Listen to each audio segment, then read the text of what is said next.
Baik, selamat pagi teman-teman. Hari ini kita akan belajar di mata kuliah patofisiologi.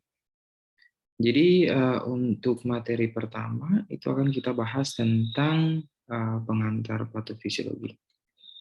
Jadi teman-teman, kalau bicara tentang eh, patofisiologi, ya, patofisiologi atau patologi, eh, kali ini kita belajar tentang uh, sebuah ilmu yang ada di bagian dari patofisiologi, ya.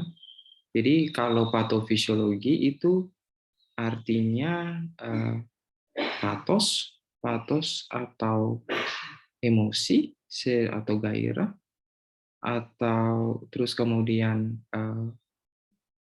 visio atau faal itu adalah fungsi organ, sedangkan logos itu adalah ilmu. Nah, kalau kita bicara tentang patologi, karena di dalam RPS-nya berbicara tentang patologi, yaitu sebuah ilmu yang berada di dalam mata kuliah patofisiologi, maka uh, patologi itu adalah sebuah ilmu yang mempelajari tentang penyakit yang disebabkan oleh karena adanya perubahan struktur dan fungsi sel dan jaringan dalam tubuh. Kemudian patologi ini memang mempunyai tujuan utama adalah untuk mengidentifikasi penyebab dari masalah penyakit tersebut. Kemudian karena kita bisa mengidentifikasi penyebab penyakit tersebut, maka akan memberikan petunjuk pada kita itu untuk bagaimana kita mencegah, kemudian bagaimana cara kita melakukan pengobatan atau perawatan terhadap penyakit tersebut. Nah, kalau berbicara soal patologi, seperti yang tadi saya sudah jelaskan bahwa patologi itu memang berasal dari bahasa Yunani ya.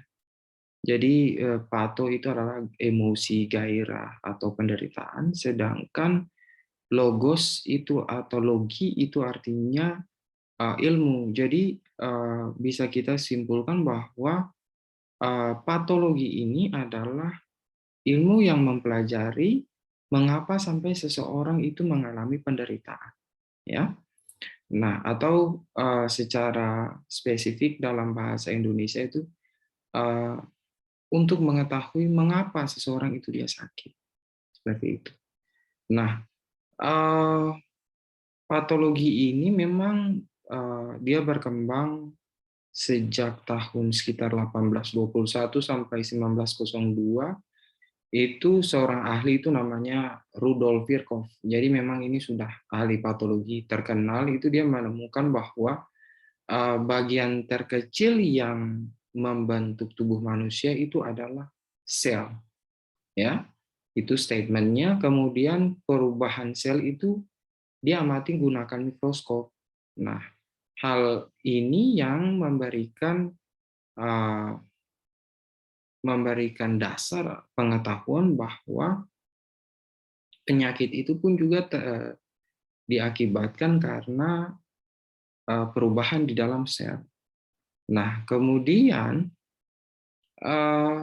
perubahan-perubahan itu bisa menyebabkan penyakit, bisa akibat dari kelainan struktur dulu, ya, kelainan struktur dulu, ya, dan kemudian itu menyebabkan penyakit. Nah, saya kasih contoh ya. Sel hepar atau sel hati itu mengalami infeksi dari virus hepatitis. Nah, maka sel hepar itu mengalami perubahan. Nah, susunan hepatoselulernya itu jadi sel-sel hatinya itu menjadi kacau dan sehingga nampak itu menyebabkan edema atau pembengkakan. Jadi bilangnya bengkak di hati. Nah, kemudian kondisi-kondisi ini menyebabkan fungsi hepar dalam memetabolisme hemoglobin itu mengalami gangguan, ya, akhirnya menunjukkan tanda pasiennya mengalami ikterus atau jaundice atau mengalami kekuningan. Atau sekarang yang lagi ini adalah COVID-19. Jadi COVID-19 itu virus SARS-CoV itu dia menyerang paru-paru. Nah, dia menyerang paru-paru. Nah, kebetulan saya juga ada di rumah sakit untuk merawat. Kebetulan papa saya juga kena. Jadi memang virus COVID itu dia menyerang paru-paru, kemudian dia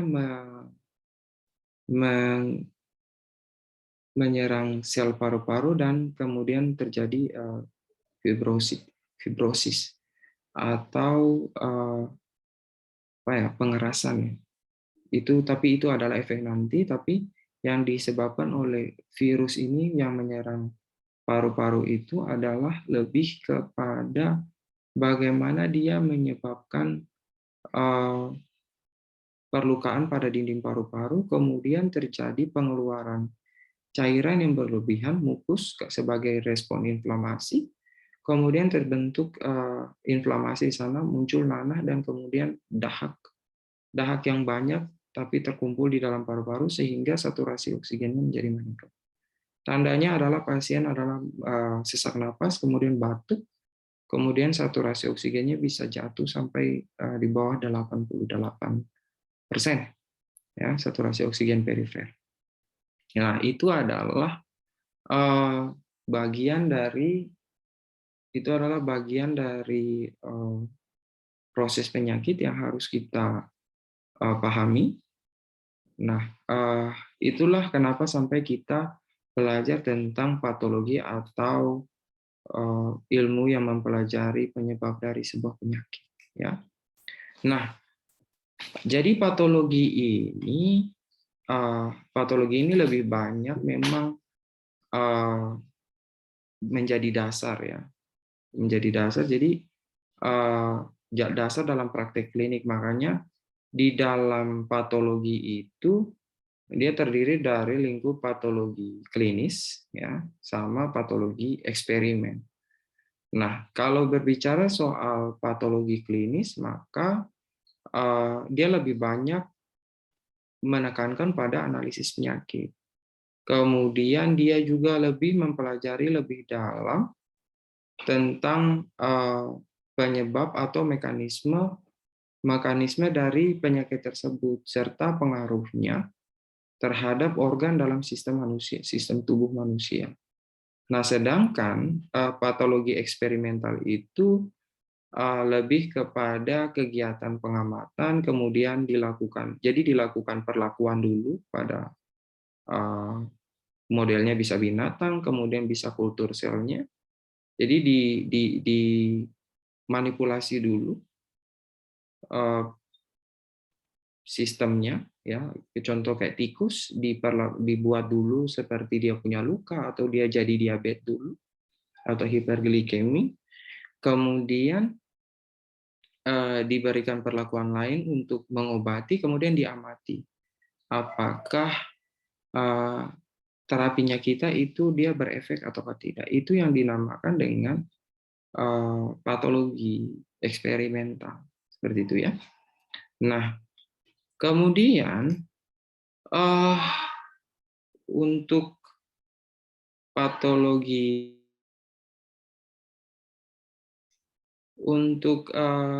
pembagian patologi sendiri itu memang ada beberapa, yaitu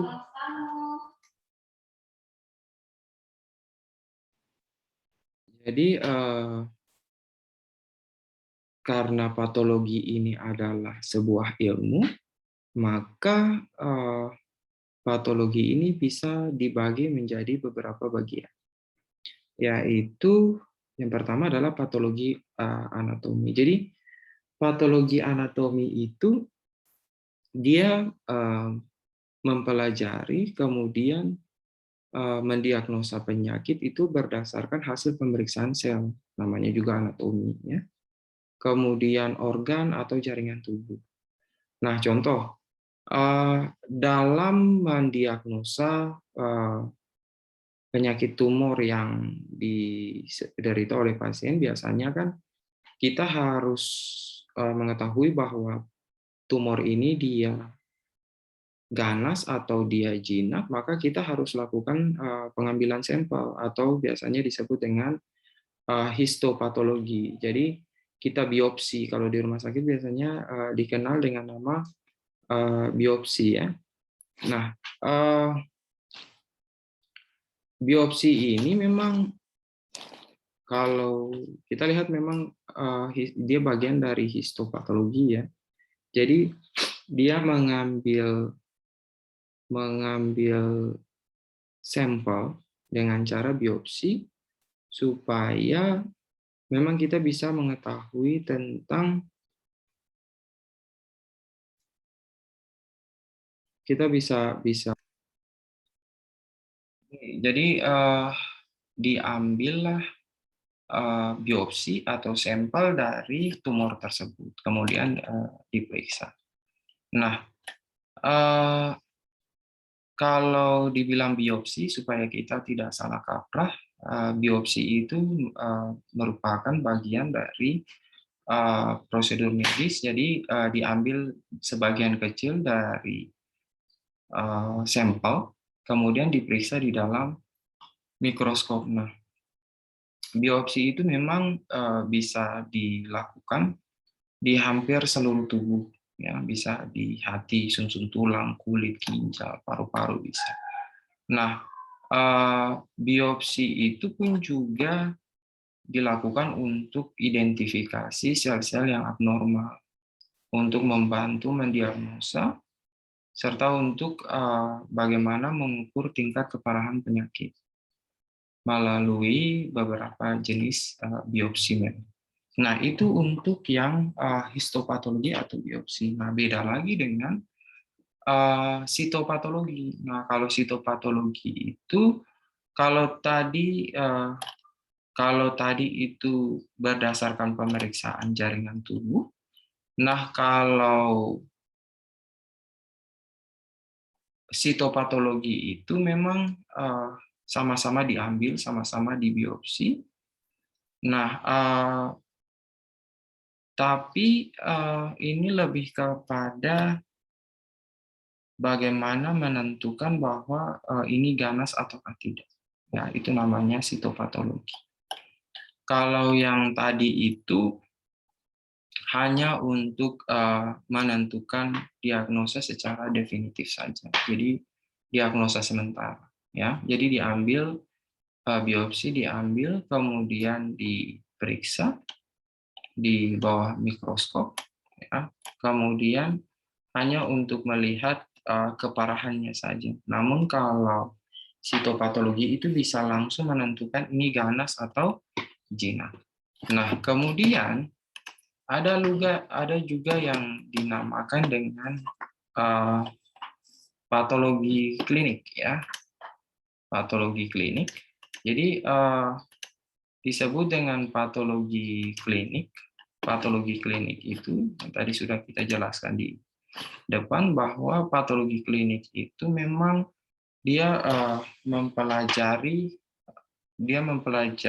atau mendiagnosa penyakit itu berdasarkan pemeriksaan biokimia tubuh. Kalau tadi histopatologi atau biopsi ya diambil dari sel jaringan atau dari otot.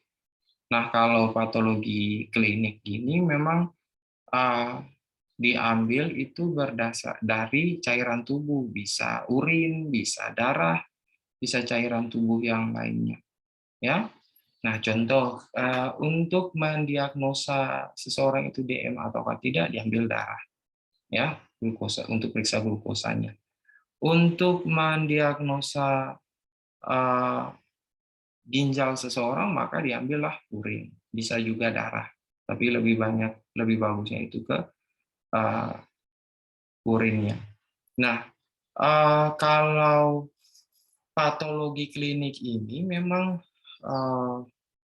fungsinya itu untuk membantu mendiagnosa sebuah penyakit. Nah, kemudian dia mampu untuk menetapkan, terus kemudian gunanya juga untuk memberikan terapi, terus bisa juga untuk memonitor perjalanan penyakit dan membuat prognosa atau prognosis, atau bisa dibilang penyakitnya ini mau kemana, mau berat atau ringan. Jadi ketika kita mau mendiagnosa seseorang itu memiliki sebuah penyakit, maka yang paling terpenting itu adalah kita harus punya data.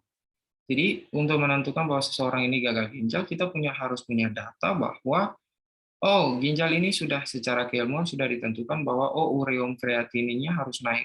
Nah, makanya dilakukan pemeriksaan patologi klinik. Diambil darahnya atau diambil urinnya, kemudian kita lihat bahwa ada ureum kreatininnya tinggi atau tidak. Nah, dari hasil ureum kreatinin itu kita bisa menghitung bahwa oh, oke, kalau naik sekian berarti sudah masuk di dalam gagal ginjal tipe berapa. Nah, itu yang namanya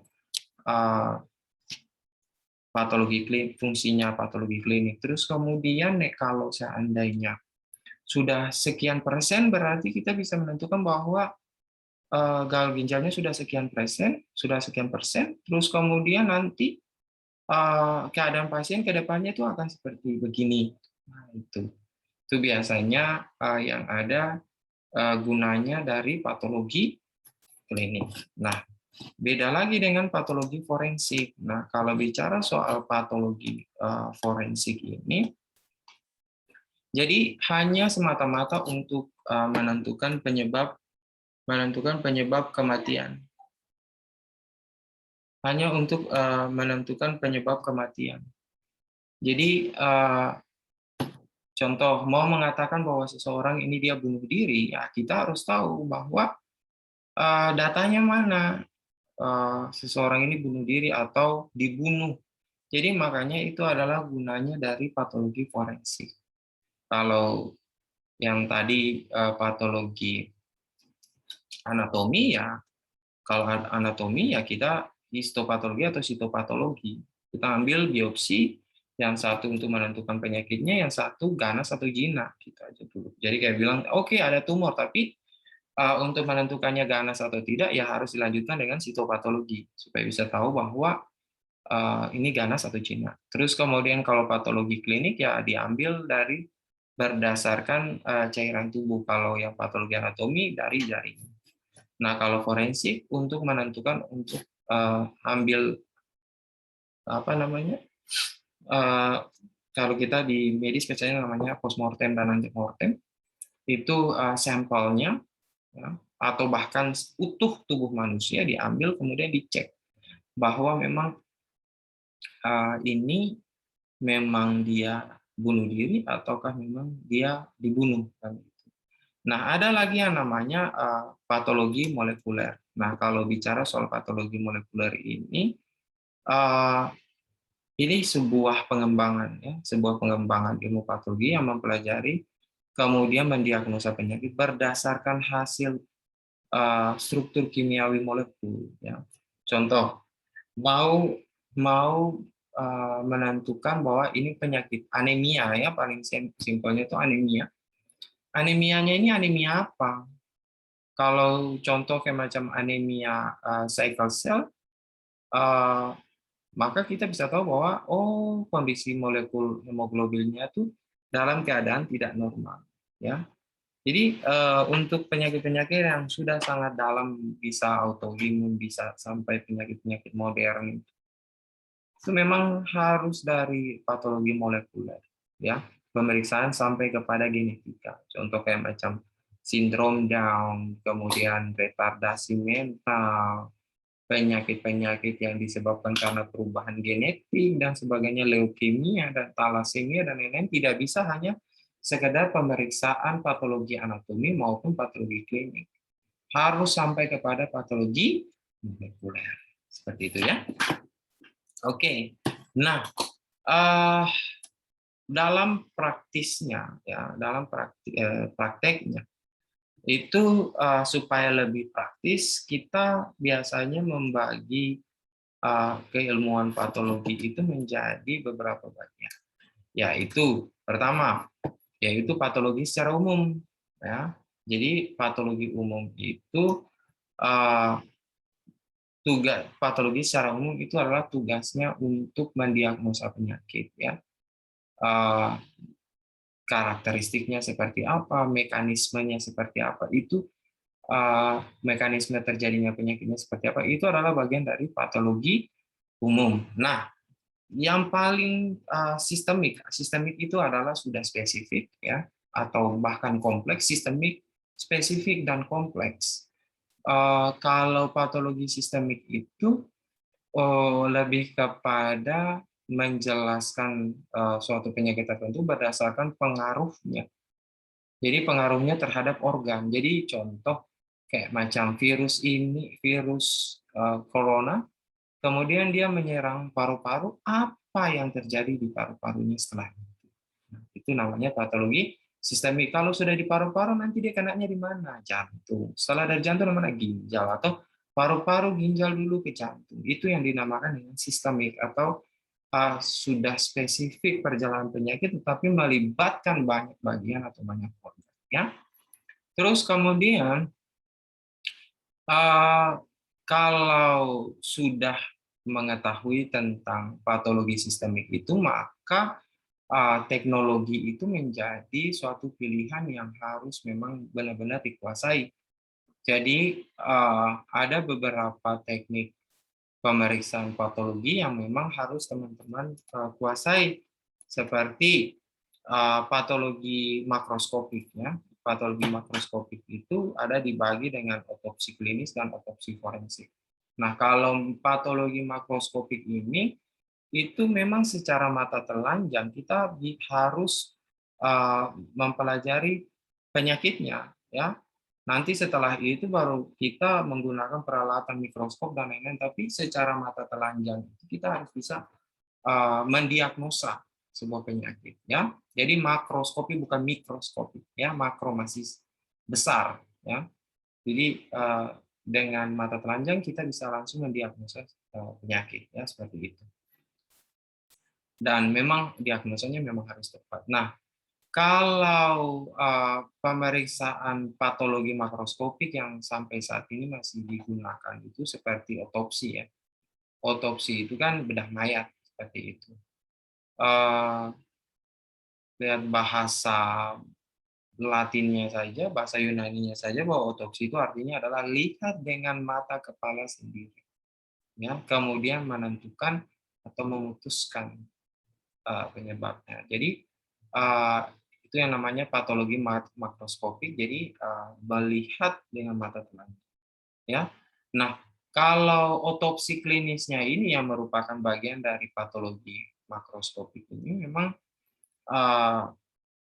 dilakukan untuk pembelajaran dan riset atau penelitian, ya, penyebab kematian seseorang. Jadi penelitian atau riset untuk mengetahui penyebab kematian seseorang. Nah, kalau forensik, ya, kalau forensik memang itu untuk keperluan hukum, ya. Jadi melakukan pengkajian, analisis, diagnosa untuk mengetahui penyebab kematian. Terus kemudian karena diminta oleh hukum. Nah, kalau otopsi klinis ini memang pasiennya sudah mati, terus kemudian, oh saya mau lihat dong kalau seandainya payudara atau payudara yang kena CA cervix itu di mana sih? Ya, kita bedah. Tapi kalau seandainya mau lihat lagi, oh saya tolong dong saya mau lihat paru-paru orang meninggal akibat COVID itu seperti apa, ya bukan. Tapi hanya semata-mata untuk klinis, ya. Kecuali kayak macam ada kebutuhan forensik karena pidana, ya Anda harus lakukan otopsi forensik, ya, seperti itu. Nah, kemudian selain otopsi, maka alat yang kita gunakan yang lain itu adalah mikroskop cahaya, ya. Jadi mikroskop cahaya ini memang dia berbanding lurus dengan pemeriksaan histopatologi dan sitopatologi, ya. Jadi kita mengambil biopsi tadi, dipotong tipis, kemudian kita lihat jaringannya. Jadi nanti mungkin akan muncul seperti ini, ya. Itu di bawah mikroskop cahaya. Seperti itu, ya. Terus kemudian histokimiawi, ya. Kalau bicara soal histokimiawi, maka kondisi kimiawi jaringan setelah mendapatkan perlakuan atau regen khusus. Jadi contoh seperti kita mau memeriksa darah, mau lihat neutrofil dan lain-lain, ya kita mewarnai dulu, kita siram dulu regennya. Nah, terus kelihatanlah di sana, atau kita mau pemeriksaan malaria nih, berarti regennya kita siram dulu di darah, ya. Setelah darah itu dihapus di atas kaca, kita siramlah dengan regen. Terus kemudian kita lihat, oh ini ada bakteri, ada malaria di dalamnya, virus malarianya sudah masuk di dalam darah di HB. Kemudian ada lagi pemeriksaan mikroskop elektron. Jadi mikroskop elektron kalau tadi hanya pakai cahaya, mikroskop biasa ini sudah pakai elektron, jadi sudah terbaca di komputer, kemudian kameranya juga lebih jelas, lensanya lebih jelas, ya. Sudah sampai bisa masuk di dalam tahap sel, bisa lihat RNA dan DNA. Jadi sudah lihat virus di dalamnya. Kemudian teknik biokimia. Ada teknik biokimia yang dilakukan di dalam patologi untuk mendiagnosa penyakit. Jadi patologi itu adalah ilmu untuk mendiagnosa penyakit. Tekniknya salah satunya itu adalah pemeriksaan biokimia untuk mempelajari jaringan tubuh dan cairan tubuh. Jadi hampir sama seperti kita melakukan patologi patologi klinik, ya. Jadi memang teknik biokimia ini lebih kepada untuk patologi klinik, ya, seperti itu. Nah, jadi cairan tubuh pasien itu diambil untuk dicek, kemudian bisa sampai di selain urin, apa segala macam, sampai melihat enzimnya, enzim jantung, dan lain-lain bisa dilihat. Terus kemudian teknik hematologi. Teknik hematologi ini juga sama dengan kita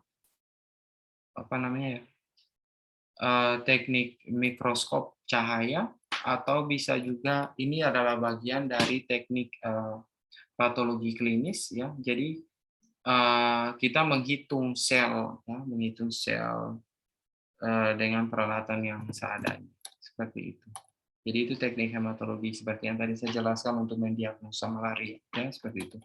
Kemudian kultur sel. Kalau kultur selnya ini bisa juga patologi klinis, bisa juga patologi anatomis, bisa. Tapi lebih kepada patologi klinis, karena bakterinya itu diambil kemudian dikultur dulu, ya, dikultur dulu, kemudian dilihat bahwa oh ya dia resisten antibiotik atau tidak, ya, seperti itu, dikultur dulu. Ini bagian juga dari sitopatologi sebenarnya. Tapi dia lebih kepada patologi klinis, ya. Kemudian mikrobiologi medis. Nah, kalau mikrobiologi medis ini ya hampir sama seperti yang tadi saya jelaskan, bahwa contoh pemberian antibiotik itu memang dia akan membuat terjadinya infeksi, ya, buat terjadinya infeksi. Kemudian jadi memang harus dilakukan pemeriksaan mikrobiologi. Jadi organisme seperti jamur, bakteri, virus, parasit itu mungkin bisa dikenali di bawah mikroskop setelah dicat, ya, dicat atau diwarnai yang tadi saya bilang pakai regen. Kemudian kita lihat sensitivitasnya bakteri. Nah, terserah nanti mau lihat di mikroskop cahaya atau mikroskop elektron, ya, bisa dilihat dengan pembesaran berapapun. Jadi itu adalah bagian dari ilmu patologi, bagaimana caranya kita untuk mendiagnosa sebuah penyakit. Jadi tidak semena-mena kita hanya mengatakan bahwa oh ya, penyakit ini tuh berdasarkan tanda dan gejala seperti ini, lalu kita bisa menentukan seseorang itu penyakitnya yang berat. Tidak bisa. Jadi seperti mungkin penyakit-penyakit ringan yang bisa didiagnosa di klinik mungkin bisa, atau di tempat praktek bisa, tapi kalau untuk penyakit yang sudah kompleks, maka harus dilakukan pemeriksaan yang mendalam, mulai dari foto ronsen, kemudian pemeriksaan cairan dan lain-lain, sampai nanti di genetiknya, nah itu adalah untuk menentukan penyakit dari seorang pasien. Ya, seperti itu. Jadi ketika Anda juga nanti untuk mendiagnosa sebuah penyakit dalam sebuah asuhan keperawatan, Anda tidak semata-mata langsung mengatakan, "Oh ya, sakit ini." Contoh, di zaman sekarang ini COVID ketika seseorang itu dia hilang penciuman dan hilang rasa langsung, "Oh, COVID." Padahal kan sebenarnya tidak juga. Orang flu biasa juga pasti akan mengalami penurunan anosmia dan cuman harus kita tekankan dengan contoh pemeriksaan swab antigen atau PCR supaya kita betul-betul tahu bahwa oh ya seorang ini positif dengan jumlah bakterinya sekian.